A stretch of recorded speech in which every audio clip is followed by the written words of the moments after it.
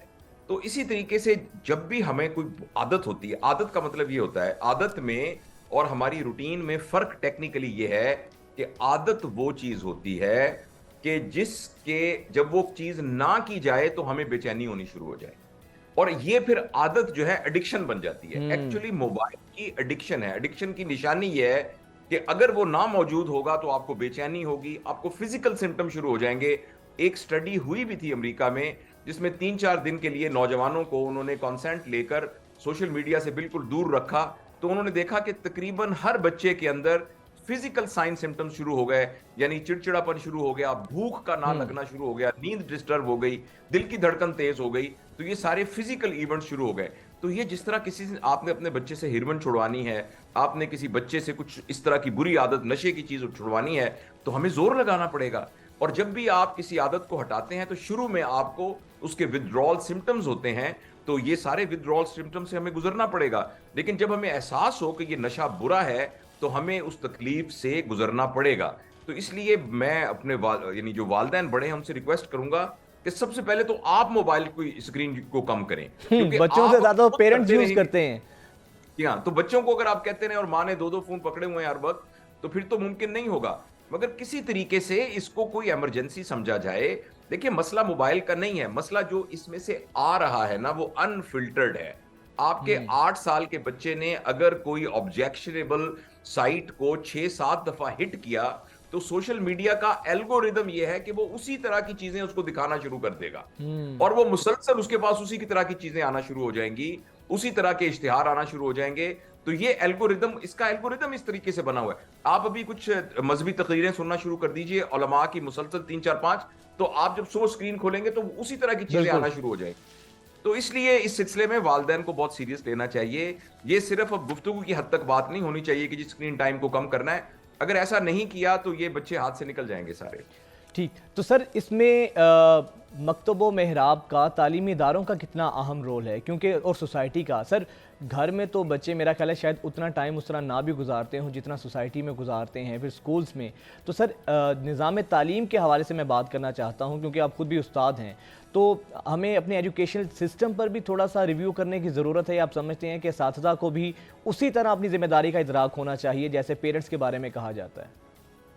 جی بالکل صحیح. جو ہمارے تعلیمی اہداف ہیں نا وہ ایک نیشنل اہداف ہونے چاہیے کہ ہم ایک بچے کو BA کروا کر کیا اچیو کرنا چاہتے ہیں، جس کو ہم ٹیکنیکلی کہتے ہیں کمپیٹنسی بیسڈ ایجوکیشن سسٹم. دیکھیں ہمارے ہاں آپ خود دیکھیے، آپ ابھی نوجوان ہیں، آپ کی اللہ اولاد ہو آگے، تو جب بھی کسی کی اولاد ہوتی ہے تو وہ اس کے ذہن میں اپنے بچے کو تعلیم دلوانے کا ہدف کیا ہوتا ہے. تعلیم دلوانے کا ہدف یہ ہوتا ہے کہ اس کے نمبر زیادہ سے زیادہ آئیں تاکہ اس کا کسی اچھے انسٹیٹیوشن میں داخلہ ہو جائے، تاکہ پھر اچھی ڈگری کے بعد اس کو اچھی جاب مل جائے اور اس سے پھر یہ اپنی خوشحال زندگی گزارے. یہ ہدف ہے ہمارے ہاں تعلیم کا. اور جو تعلیمی ادارے ہیں وہ اپنی سکسیس کو بھی اسی طرح میئر کرتے ہیں. آپ دیکھیں بڑے بڑے شہروں پر بہت بڑے بڑے بل بورڈ لگے ہوتے ہیں تعلیمی اداروں کی طرف سے، جس میں بچوں کی چھوٹی چھوٹی پاسپورٹ سائز تصویریں لگی ہوتی ہیں کہ ہمارے اتنے فیصد لوگوں نے A+ لیے، اتنے لوگوں نے 1000 سے زیادہ نمبر لیے. تو وہ نمبر کا لینا ہی کسی سکول کی یا کسی ادارے کی کامیابی کے لیے یارڈ سٹک ہوتی ہے. تو ہمارا قومی ہدف ہی تعلیم کا ہم نے ابھی تک طے نہیں کیا کہ تعلیم، اگر آپ تعلیم کی ڈیفینیشن دیکھیں نا، ایک بہت بڑے ایجوکیشنسٹ نے یہ کہا تھا تعلیم کا اس کے علاوہ کوئی مقصد نہیں ہے کہ اس سے کردار کی تشکیل ہو. تو ایک شخص دیکھیں نا, ایک شخص جو ہے, میں یہ مثال کئی دفعہ میں نے دی ہے کہ فرض کریں ایک شخص کا دو موٹر سائیکل بیک وقت کسی اور دو موٹر سائیکلوں سے ٹکرائیں, اور پہلے موٹر سائیکل پر جو شخص بیٹھا ہوا ہے اس کی جو ہے وہ دھوبی کی دکان ہے, اور جو دوسرے موٹر سائیکل پر بیٹھا ہوا ہے وہ ایک بڑا وکیل یا شہر کا ڈاکٹر ہے یا کوئی اور سول سرونٹ ہے, تو ہم کس سے توقع رکھیں گے کہ وہ زیادہ اگریسو ہوگا, کیا اس دھوبی کی دکان والے بندے سے, یا وہ جو سی ایس ایس آفیسر ہے, کسی اسسٹنٹ کمشنر کا کسی سے کوئی سواری ٹکرائے گی تو وہ نکل کے جتنی اگریشن کے ساتھ ڈیل کرے گا شاید وہ کپڑے دھونے والا نہ کرے. تو پھر تعلیم نے اس کو کیا ایموشنل انٹیلیجنس سکھائی؟ تعلیم نے تو اس کو غرور سکھایا, اس نے کہا مجھے جانتے نہیں میں کون, اور اس طرح. تو اس لیے ہماری تعلیم کا جو ہدف ہے نا وہ صرف عہدہ لینا اور ڈگری لینا ہے اور روزگار کمانا ہے, اور یہ ایک نیشنل لیول پر مطلب ہے. مجھے تو اب یہ کہتے ہوئے کوئی شرم نہیں آتی کہ یہ ہمارے اوپر کے لوگ سوئے ہوئے ہیں, پتہ نہیں ان کو بالکل بھی ڈسکنیکٹڈ ہیں ان 18-19 کروڑ لوگوں سے. میں نے 18-19 اس لیے کہا, 20 اس لیے نہیں کہا کہ وہ باقی جو 1 کروڑ وغیرہ وہ اوپر کے طبقے میں آتے ہیں. تو ان ساروں کے جو گلیوں میں بچے پھر رہے ہیں, جو اسکول میں ہی نہیں جا رہے ہیں, جو چھوٹے چھوٹے سلمز میں رہتے ہیں, اور جو اکثریت ہے, میرا خیال ہے کہ ہمارے اوپر کے لوگوں کو ان سے صرف یہ انٹرسٹ ہے کہ ان کو کیسے مینیپولیٹ کر کے ان سے ووٹ لیا جا سکے جب الیکشن کا ٹائم آئے, لیکن ان کی گرومنگ کیسے کرنی ہے, ان کا کردار کو کیسے بنانا ہے. اس سلسلے میں آپ کبھی ہمارے اسکولوں میں جا کے دیکھیں, جو ہمارے سرکاری اسکول ہیں جن میں یہ سب بچے جاتے ہیں, اکا دکا یعنی مثالوں کے علاوہ آپ کبھی جا کے دیکھیں وہاں باتھ روم صحیح طریقے سے نہیں ہے, وہاں کی فیکلٹی پراپر طریقے سے پیڈ نہیں ہے, ان کی ٹریننگ کا سسٹم ڈیفیشنٹ ہے. پچھلی کچھ ہمارے پنجاب میں مجھے معلوم ہے کہ کچھ یعنی جو سیکریٹری ایجوکیشن آئے تھے اور یہ سارے انہوں نے کچھ سسٹم ضرور بنائے ہوئے ہیں, مگر وہ کافی نہیں ہے. اس کے علاوہ آپ بلوچستان میں جائیے, آپ سندھ میں جائیے, اندرون سندھ میں جا کے دیکھیے اسکولوں کے کیا حال ہے, بلوچستان میں جا کے دیکھیے کہ وہاں کتنی پسماندگی ہے. تو ہم سب نے نگلیکٹ کیا ہے ان سارے لوگوں کو, اور ہمارے تعلیمی نظام کا بہت رول ہے اس کے اندر. ہماری اسکول کے اندر وہ کردار کی تشکیل نہیں ہو رہی ہے. لیکن سر اب ڈاکٹر صاحب ایک تو اس چیز سے تو ڈینائی نہیں کیا جا سکتا جو ہمارے اکنومیکل حالات ہیں, جتنی مرضی ہم مثبت باتیں کر لیں, لیکن گراؤنڈ ریالٹی یہی ہے کہ معاشی اثرات اتنے برے ہیں, معاشی حالات کے پیرنٹس کی فرسٹریشن جو ہے نا آپس میں گھر میں میاں بیوی کی لڑائی کی صورت میں نکلتی ہے, یا باہر اگر کہیں کوئی لین دین کا معاملہ ہوا ہے وہاں پر نکلتی ہے. تو سر پھر بچوں کے معاملے میں ہم دیکھیں سر, ان دنوں گزشتہ 2-4 سالوں سے چھوٹے چھوٹے بچوں کے سوسائڈ کی خبریں ہمیں دیکھنے کو ملتی ہیں کہ گریڈز کم آئے تھے, بچے ڈپریشن میں چلے جاتے ہیں. ہم نے خود 1-2 واقعات دیکھے ہیں, اگر کسی ایک بچی تھی سر اس کا رزلٹ صحیح نہیں آیا تو وہ باقاعدہ اس کو ایشوز ہونا شروع ہو گئے, سائیکولوجیکلی وہ بہت زیادہ ڈیمیج ہوئی. تو سر ایموشنل انٹیلیجنس ایک بہت بڑا اب سبجیکٹ بن چکا ہے, آپ بھی اس پر بات کرتے ہیں. ایموشنز کو سر ہم کیسے کنٹرول کر سکتے ہیں؟ یہ ایک بہت بڑا چیلنج ہے سر, چھوٹی چھوٹی بات پر ایگریشن نکالنا, ایک دوسرے کو ٹونٹ کرنا, اور یہ بہت سی چیزیں ہیں جو ہمیں آج کل دیکھنے کو مل رہی ہیں. جی دیکھیں نا, آپ اگر ایک روٹی لگانے والے تندور کے ساتھ بیٹھے ہوئے ہوں گے تو آپ کو ہیٹ تو پہنچے گی نا اس کی. جب پورے معاشرے کے اندر ہی اس طرح کی ہوا ہوگی اور فضا ہوگی تو وہ بیچارے معصوم بچے جو اپنی تربیت کی فیز میں وہ کیسے ٹھیک ہوں گے؟ ہم دونوں یہ جو گفتگو کر رہے ہیں نا, تو ہمارے دل کے اندر کہیں ڈیپ ڈاؤن یہ ہے کہ کوئی ہمیں طریقہ پتہ ہے کہ جس طریقے سے یہ سب کچھ ٹھیک ہو جائے. اسی درد کے ساتھ آپ بات کر رہے ہیں, اسی درد کے ساتھ میں کوشش کر رہا ہوں میں رسپونڈ کروں, لیکن بات یہ ہے کہ یہ چیزیں اس طریقے سے میتھمیٹکلی نہیں ہوتی, 2 اور 4 کی طرح نہیں ہوتی. اس کے پیچھے بہت سے فیکٹ. اگر آپ یہ کہتے ہیں کہ یہ معاشی نظام ہمارا خراب, تو اس کا کون ذمہ دار ہے؟ باقی ملکوں کی طرح پاکستان بھی ایک ملک ہے نا, جس طرح بنگلہ دیش تھا اسی طرح پاکستان ہے, جس طریقے سے نیپال ہے, بھوٹان ہے, جس طریقے سے یہ ہندوستان ہے ساتھ والا ملک ہے, جس طرح ایران ہے, ٹرکی, یہ سارے ملکوں کی طرح پاکستان بھی اسی طرح ملک ہے. میں نے اپنی زندگی کے اندر یہاں خوشحالی کو دیکھا ہے, میں نے کراچی میں ٹرامز چلتے ہوئے دیکھی ہیں, میں نے اس جگہ پر پاکستان کی دنیا کی پہلی ہے. تو آخر اس کا ذمہ دار کون ہے؟ کوئی گاؤں میں رہنے والا آدمی تو نہیں ہے, اس کا ذمہ دار ایک دفتر کا کلرک تو نہیں ہے, اس کے ذمہ دار وہی لوگ ہیں جن کے ہاتھ میں پاکستان کی اکانومی تھی. اچھا, اور اگر آپ ہر ایک شخص کو دیکھیں جو اس وقت یا آج سے پچھلی حکومت میں یا اس سے پچھلی حکومت میں اس سارے نظام کا ذمہ دار ہے, اس کو اگر انڈیویجول دیکھیں تو اس نے تو بڑی ترقی کی ہے. ہمارے ملک کا کوئی بھی وزیر خزانہ ایسا نہیں رہا اس حکومت میں یا پچھلی حکومت میں کہ جو بلینر نہ ہو. تو وہی وزیر خزانہ جو ہے, جب ملک کا وزیر خزانہ ہوتا ہے تو وہ ایک کنگال ملک کا وزیر خزانہ ہوتا ہے. ہمارے ملک کا کوئی بھی پولیٹیشین آپ کو نہیں ملے گا کہ جو کہ جس کے حالات خراب ہوں، لیکن پاکستان کے اسی طرح ہماری بیوروکریسی، اسی طرح ہماری جوڈیشری، اسی طریقے سے ہمارے اداروں کے سارے سربراہ ہیں. تو اس لیے مسئلہ یہ ہے کہ بڑی کوتاہی ہوئی ہے اور اس کوتاہی کا جواب دینا پڑے گا. اور مطلب ہے جواب دینے سے مراد یہ نہیں ہے کہ میں کہتا ہوں دنیا میں تو اس کی مکافات ہوتی ہے، آخرت میں بھی اللہ کے سامنے جواب دینا پڑے گا. تو اس لیے بڑا ضروری ہے. میں تو اب ہاتھ جوڑ کر گزارش ہی کر سکتا ہوں اور اپنے آپ کو یہ کہہ سکتا ہوں کہ میری جتنی زندگی ہے، میری ذات کی وجہ سے پاکستان کو کوئی نقصان نہ پہنچے. کوئی فائدہ ہو سکتا ہے تو میں پہنچاؤں، لیکن جو ہمارے اوپر کے لوگ ہیں، جو انفلوئنشل لوگ ہیں، جو کہ یہ سارے پاور سٹرکچر کے 5-6 لوگ ہیں، مثلا ہماری اسٹیبلشمنٹ کے اوپر کے لوگ، ہمارے میڈیا کے اوپر کے لوگ، ہماری بیوروکریسی کے اوپر کے لوگ، ہماری جوڈیشری کے اوپر کے لوگ، ہماری پولیٹیشین جو ہیں اوپر کے لوگ، ان سارے لوگوں کی رسپانسبلٹی ہے کہ یہ بیٹھ کر کوئی لائحہ عمل تیار کریں، ایک کنسنسس کے ساتھ فائنینشیل پالیسی بنائیں، انوائرمنٹ کی پالیسی بنائیں. مجھے بڑی خوشی ہوئی ہے بھی آپ نے تھوڑی، جب آن کیا تو آپ وہ میٹریولوجسٹ سردار صاحب سے گفتگو کر رہے تھے کہ دیکھیں نا یہ ایشوز ہیں ڈسکس کرنے والے کہ گلوبل وارمنگ کے لیے ہم کیا کریں. دیکھیں نا درخت کاٹے جا رہے ہیں، اس کے لیے ہم کیا کریں، اس طریقے سے ہم اپنے پورے انوائرمنٹ کو خراب کر رہے ہیں، وغیرہ وغیرہ وغیرہ. سر آخری سوال ڈاکٹر صاحب، ہم سوسائٹی میں عموماً یہ رویہ ہے ان انٹینشنلی یا انٹینشنلی ہم کہیں بھی جاتے ہیں تو یہ سر بہت چیز دیکھنے میں ملی ہے کہ ہم کسی سے پہلی دفعہ ملتے ہیں یا ملاقات دیر کے بعد ہوتی ہے تو سر ہم کمزور پہلوؤں کو ہٹ کرتے ہیں، یعنی ملتے ساتھ ہی یار سیدھا صحت پر بات کرتے ہیں، یار کتنے کمزور ہو گئے ہو. گھروں میں جاتے ہیں، بچیوں کے رشتوں کے حوالے سے سوال شروع کر دیتے ہیں، بیٹے کی نوکری کے حوالے سے ہم بات کرنا شروع کر دیتے ہیں. لاشعور میں شاید ہمارا مقصد ان کو ہرٹ کرنا نہ ہو، لیکن ایک پریکٹس سر، ایک رسم یا ایک عادت سی بن چکی ہے ان چیزوں کا تذکرہ کرنا. تو سر یہ آخر آپ کو کیا لگتا ہے، یہ سوشل جو ایولز ہیں، اور اس کے بعد ہم دیکھتے ہیں کہ لڑائی جھگڑے بھی پیدا ہوتے ہیں گھروں میں، تو سر یہ رویے آئے کہاں سے ڈاکٹر صاحب؟ مثلا ہم کیوں نہیں ان چیزوں پر غور کرتے؟ بہت بہت شکریہ. یہ بات آپ نے بالکل صحیح کہی ہے. مجھے تو ایک حدیث کا مفہوم یاد آ رہا ہے کہ مسلمان وہ ہے جس کے ہاتھ اور جس کی زبان سے کسی کو کوئی نقصان نہ پہنچے. تو ایک سمپل سی بات تو یہ ہے کہ جو فکرہ ہم منہ سے نکال رہے ہیں، ہمیں یہ ضرور دیکھنا چاہیے کہ اس فکرے کا اس کے اوپر کیا نقصان. جیسے اب ایک بچی ہے، جوان بچی ہے، آپ اسے کہتے ہیں یار تمہارا، اس کی سہیلیاں ہی کہتی ہیں اس کو کہ تمہارا کوئی رشتہ نہیں ہوا، ابھی تک شادی نہیں ہوئی. آپ یہ بتائیں کہ اس پر کیا گزری ہوگی. ایک میاں کی شادی ہوئی ہے پچھلے 10 سال سے، آپ کہتے ہیں کوئی اولاد وغیرہ کا آپ کا نہیں ہوا، کوئی آپ نے علاج وغیرہ نہیں کروایا. آپ کے اس فکرہ کرنے سے اس کو کتنی تکلیف ہوئی اور کتنا ان کو نقصان ہوا. تو اس لیے یہ باتیں تو جیسے آپ نے مینشن کی ہیں یہ بہت ہیں، مگر اس کے پیچھے وہی تربیت والی بات ہے. ہم نے ہم نے سکھایا نہیں ہے، بنیادی رویوں کو سکھایا نہیں. بغیر سکھائے آپ کیسے توقع رکھ سکتے ہیں کہ لوگوں کو پتا ہو. لیکن خیر آپ کے اس پروگرام کے حوالے سے ہم اتنا ہی کہہ سکتے ہیں کہ جو ہمارے بہن بھائی بیٹے بیٹیاں سن رہے ہیں کہ ہمارے منہ سے جو بھی فکرہ نکلے وہ کسی کے یعنی ذہن کے اندر، دل کے اندر کسی یعنی چھری کی طرح نہ جا کے لگے. سر معذرت، یہ ویسے میرا سر موضوع نہیں تھا، لیکن چونکہ آپ اس پہ بڑی خوبصورت گفتگو کرتے ہیں، یہ بس ایک فیلنگ تھی جو اکثر ہمیں دیکھنے کو ملتی ہے، تو میں نے سوچا کہ آپ کی موجودگی کا فائدہ اٹھاتے اس کا جواب لے لوں. بہت اچھا کیا آپ نے، بہت اچھا کیا.